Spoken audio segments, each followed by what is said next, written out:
on. Investigators have unveiled an incident report.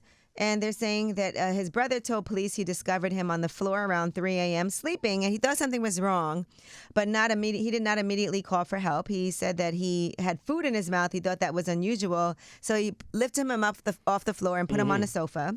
And then his girlfriend shared that she woke up around 6:45 a.m., saw that he wasn't in the bedroom, and found him on the sofa.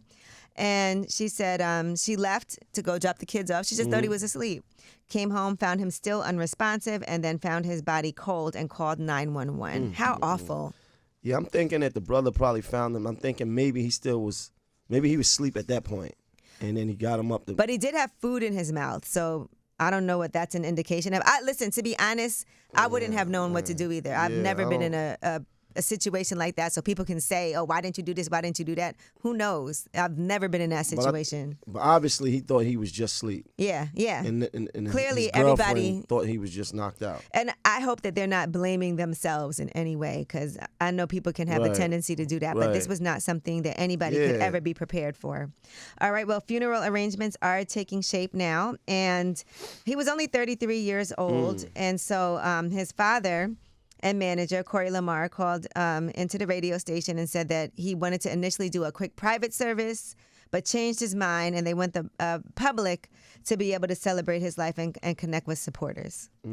So I get it, right? I mean, I think that's, people do want to go and show up. Don't show up trying to be, in the middle of a party or just to see who's there. Like, really go and show your respect and respect the family. Though, definitely. Yeah, it is. All right, Taylor Swift has officially endorsed Kamala Harris. She posted on social media, and people were wondering why she hasn't done this already. She said, like many of you, I watched the debate tonight. If you haven't already, now is a great time to do your research on the issues at hand and the stances these candidates take on the topics that matter to you most. As a voter, I make sure to watch and read everything I can about their proposed policies and plans for this country.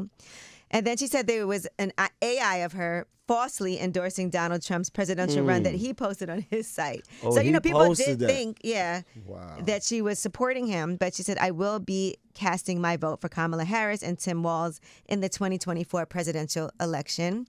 And she explained why in this letter. And then she signed it with love and hope, Taylor Swift, childless cat lady. Childless cat lady, because J.D. Vance had those comments about childless cat ladies.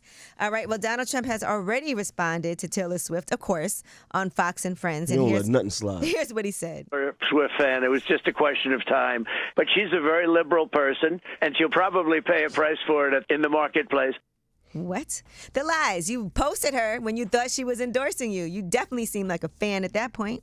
But if you go to his rallies, you see people are leaving, okay? They're bored. They're tired. Not what he said. It was tremendous. It's bigger than Martin Luther King. It's tremendous. All right, well, that is your Yeetie. When we come back, we have About Last Night. That's where we discuss what we did last night. I know we were watching the debate, but I also was hosting a book launch for Wallow for his new book. It's Way Up with Angela Yee.